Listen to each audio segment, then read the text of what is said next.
Vamos a entrar en un tema muy profundo y lo vamos a dividir en dos partes. La naturaleza pecaminosa. El salmista David dijo que en pecado me concibió mi madre. ¿A qué se refería él? Quizás al hecho de que nacemos trayendo en nosotros ciertas características heredadas de nuestros antecesores, de Adán y Eva. De manera que a veces queremos vivir una vida recta y santa y nos encontramos con muchas dificultades. Algunos quieren ser perfectos en esta tierra, pero la perfección no es absoluta, es relativa. Y de eso vamos a hablar, de la naturaleza pecaminosa. Vamos a la primera parte de esta enseñanza. Pongan mucha atención.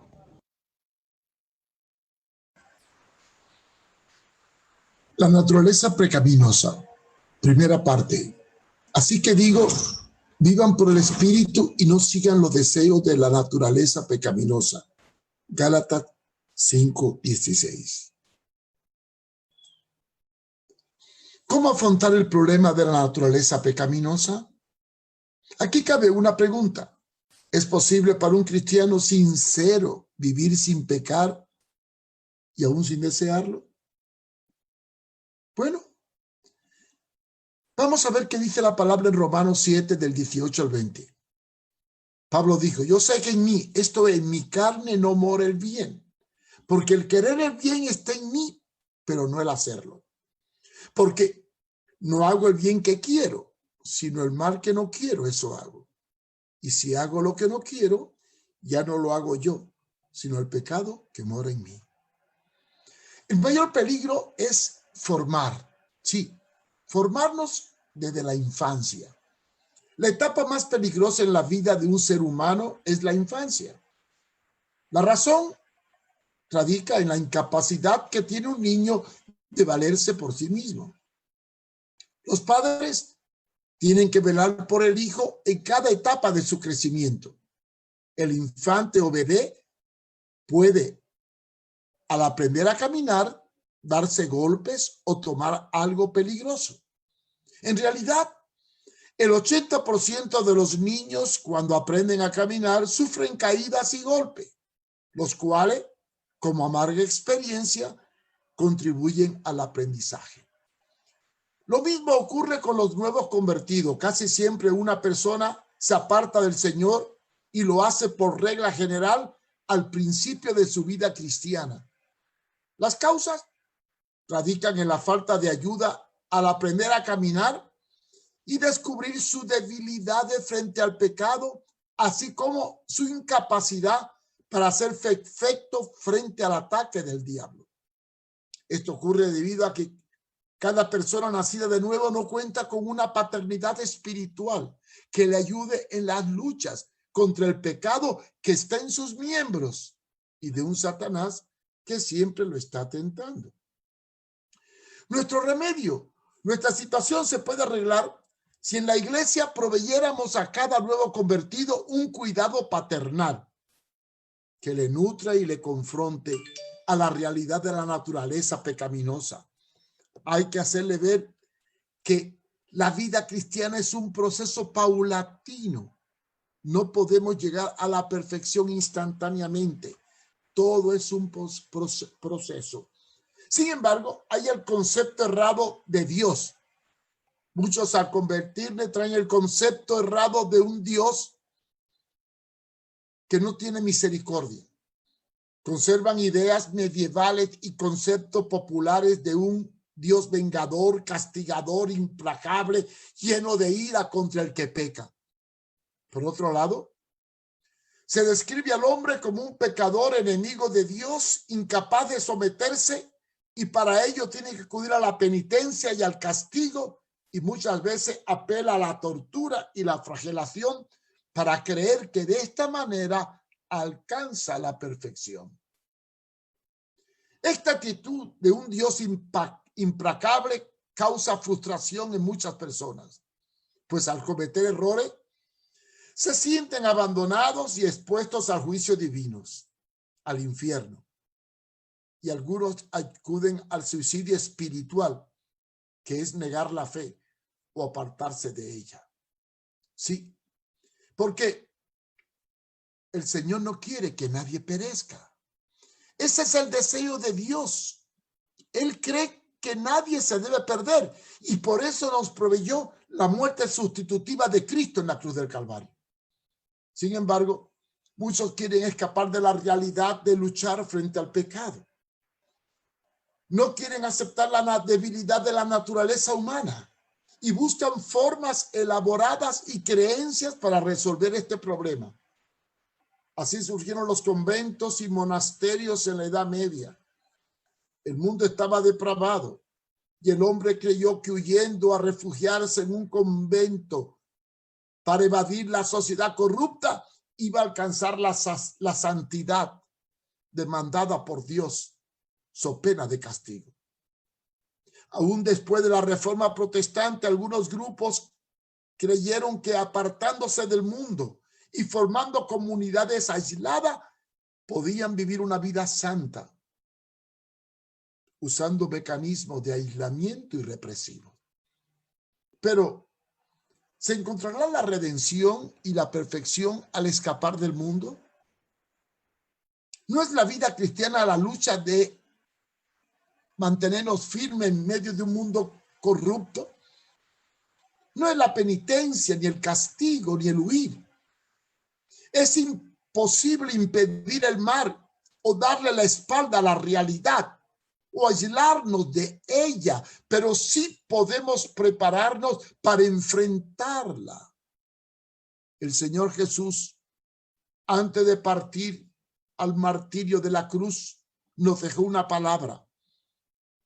Oró por nosotros y nos dijo: no te ruego que los quite del mundo, sino que los guarde del mal. ¿Cuál es la solución al pecado? Sencillo. Está no en escondernos o escapar a una comunidad religiosa o meternos en un convento o aislarnos del mundo, sino aceptar que es producto de la naturaleza adámica que está en nosotros, que la medida en que implantemos la imagen de Cristo en mi vida, la vieja naturaleza se irá anonadando y resurgirá la nueva criatura que es conforme a la naturaleza del nuevo Adán, que es Cristo. De manera que nosotros hay dos naturalezas. Este panorama está claro en las enseñanzas bíblicas. El ser humano consta de la naturaleza material o física, formada del polvo de la tierra, una mezcla de agua y materia que forma una masa que se llama cuerpo. Y después está la parte espiritual o divina, impartida por Dios a través de su soplo, por medio del cual nos dio su imagen y semejanza, según Génesis 1:26 y 2:7.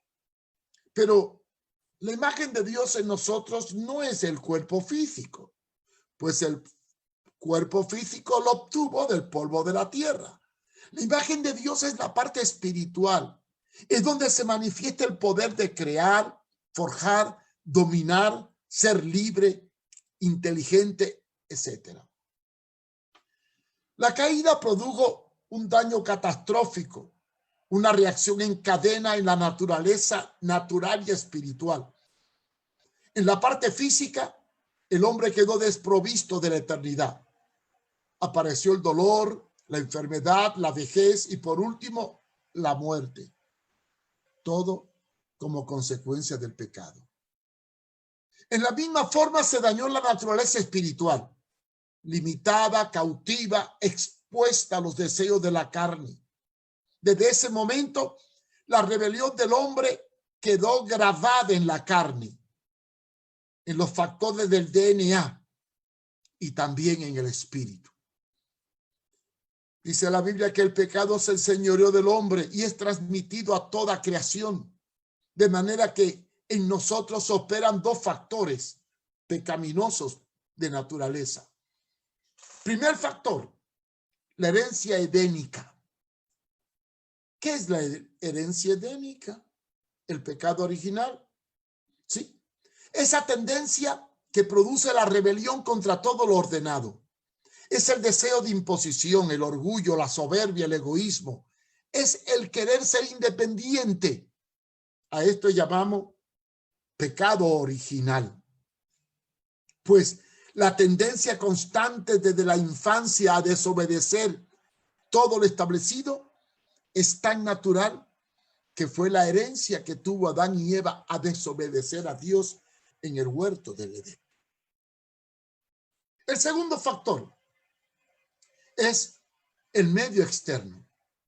Nacemos con una tendencia pecaminosa heredada, pero además el ambiente que nos forma, nos educa, nos corrige, determina hacia qué lado de la balanza nos vamos a inclinar. Mientras que la herencia pecaminosa de Adán mora dentro de nosotros desde el día en que nacemos, las acciones externas, la sociedad, la educación, moldea o alienta estas tendencias innatas, formándose así lo que llamamos la naturaleza pecaminosa. ¿Qué es el pecado de naturaleza? De manera que el pecar ocurre dos acciones. Cuando pecamos ocurren dos acciones. Una de ellas es que concebimos y engendramos dentro de nuestro corazón y mente lo que llamamos el pecado deliberado, o sea, concebido. Y el otro, que pecamos, no concebimos el pecado, nace por educación o formación, se llama el pecado de naturaleza. Entonces hay pecado deliberado, el que concebimos, y pecado de naturaleza, el que aprendemos y se imprime en nosotros como norma de conducta. El pecado deliberado es aquel que uno concibe y engendra en su corazón y en su mente. Es cuando un pensamiento malo es incubado, acariciado y ejecutado con alevosía o premeditación. No porque uno es arrastrado, sino porque uno se deja arrastrar, concibe el deseo, lo acaricia y lo satisface. Porque lo que quiero hacer sabiendo sé que las consecuencias son malas, pero sin embargo lo hago conscientemente. A esto el apóstol Juan le llama en 1 de Juan 5:16 pecado de muerte. O sea, que condena al hombre al juicio de Dios por su acción debido a que lo concibió y lo acarició. Por eso dice 1 de Juan 5:16, si alguno viere a su hermano cometer pecado que no sea de muerte, pedirá y Dios le dará vida. Pero es para los que cometen pecado que no sea de muerte. Hay pecado de muerte, el cual yo no digo que se pida.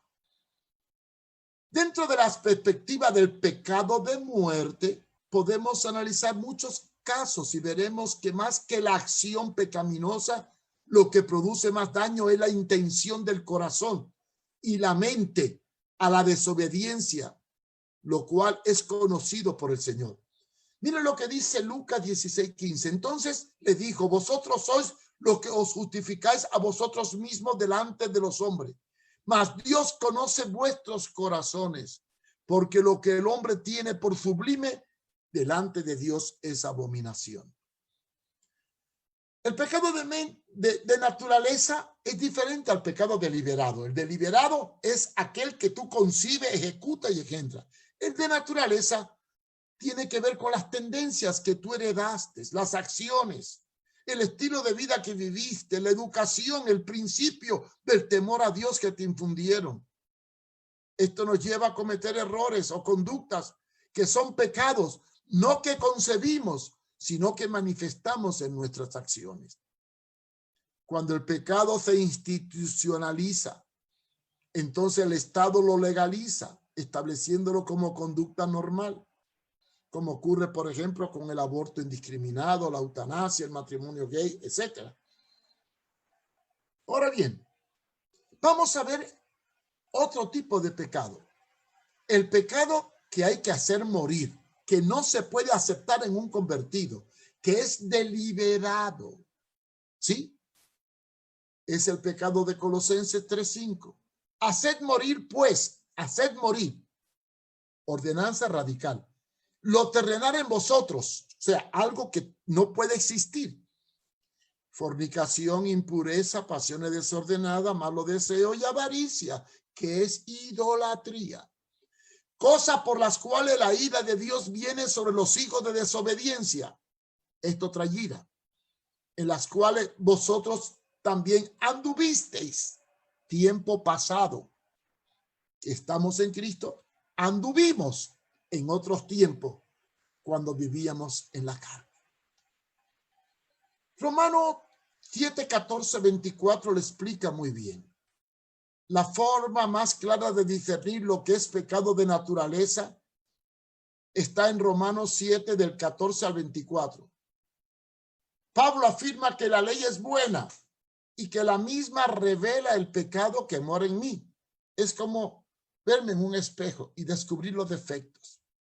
Romanos 7, del 14 al 24 dice, porque sabemos que la ley es espiritual, pero yo soy carnal, vendido al pecado. Porque lo que hago no lo entiendo, pues no hago lo que quiero, sino lo que aborrezco, eso hago. Y si lo que no quiero, esto hago, apruebo que la ley es buena. De manera que ya no soy yo quien hace aquello, sino el pecado que mora en mí. O sea, la herencia, la tendencia. Y yo sé que en mí, esto es, en mi carne, no mora el bien, porque el querer el bien está en mí, pero no el hacerlo. Porque no hago el bien que quiero, sino el mal que no quiero, eso hago. Y si hago lo que no quiero, ya no lo hago yo, sino el pecado que mora en mí. Así que queriendo yo hacer el bien, hallo esta ley, que el mal está en mí. Porque según el hombre interior me deleito en la ley de Dios, pero veo otra ley en mis miembros que se revela contra la ley de mi mente y que me lleva cautivo a la ley del pecado que está en mis miembros. Miserable de mí, ¿quién librará este cuerpo de muerte? ¿Sí?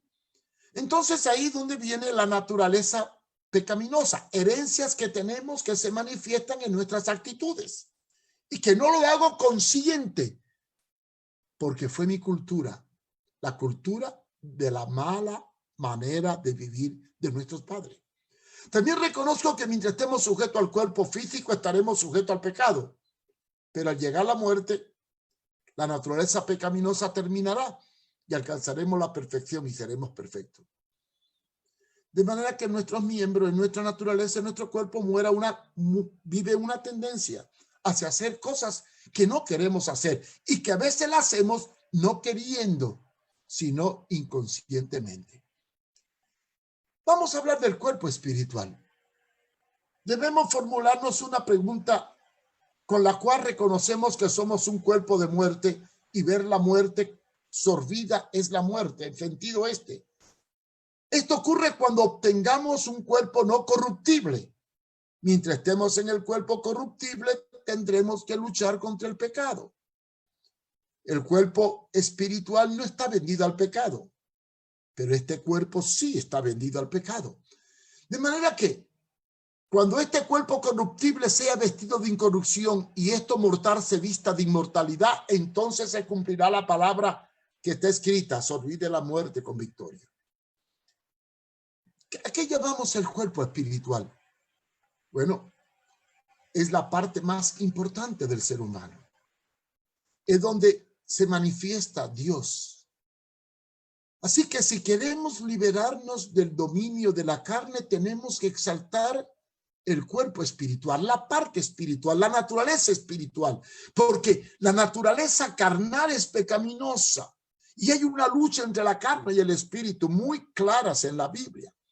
Y mientras no vivamos conforme al espíritu, difícilmente podremos someter los deseos de la carne. Estas dos realidades están latentes en nosotros. Sí, traemos una naturaleza enferma, imperfecta, débil, pero vamos desarrollando dentro de nosotros la naturaleza espiritual, la que es eterna, perfecta y poderosa, que es inmortal. Esto es descrito por San Pablo en 1 Corintios capítulo 15 del 35 al 49. Léalo. En donde afirma la existencia de que hay un cuerpo animal, el humano, y hay un cuerpo espiritual inmortal. ¿A cuál de los dos vamos a nutrir más? No podemos ser liberados absolutamente de este cuerpo de muerte, de este cuerpo de pecado, de esta atadura, hasta que alcancemos la liberación final. Sí, iremos buscando cada día un mayor grado de crecimiento espiritual sobre la imperfección del cuerpo carnal, el cual tiene que ser sojuzgado, según Romanos 8, del 1 al 12, a la ley del espíritu y no de la carne. Pero esta lucha entre la carne y el espíritu, entre la perfección y la debilidad, entre la gracia y el pecado, esto será constante y permanente hasta que el cuerpo esté liberado de muerte. Mientras estemos en la carne, tendremos que estar luchando contra los deseos de la carne para poder exaltar el espíritu. Y como dice la palabra, tenemos que estar siempre firmes, sabiendo que la victoria es nuestra si permanecemos firmes nutriendo el espíritu. Y miren, Efesios 6:13 nos da una solución para poder superar la lucha de la carne y poder vivir en el espíritu. Dice, tomad toda la armadura de Dios para resistir en el día malo, porque hay un día malo.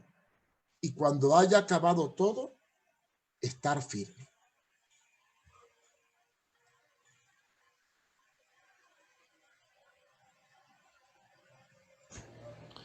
Bueno, esta es la primera parte del tema la naturaleza pecaminosa. Falta la segunda parte. La lucha entre la carne y el espíritu. El deseo de ser mejores y las inclinaciones que muchas veces tenemos, porque descubrimos lo que vamos a entender más a fondo en el próximo programa. Queriendo hacer el bien, a veces hacemos un mal. Así que quede invitado para escuchar o ver la segunda parte de esta interesante enseñanza. El Señor nos ayude. Gracias, amigos, y gracias por tu compañía. Puede escribirme para cualquier consulta a mariofumero@hotmail.com. Mañana estaremos a esta misma hora con ustedes. Y también puede encontrar todas estas enseñanzas en mi página web www.contralapostasía.com. Allí están todas las enseñanzas que hemos dado y que seguiremos dando. Y mañana continuaremos con este tema que yo creo que es de mucho interés para todos nosotros. Dios nos bendiga y por favor, manténgase en su casa. Vale más estar encerrado que enterrado.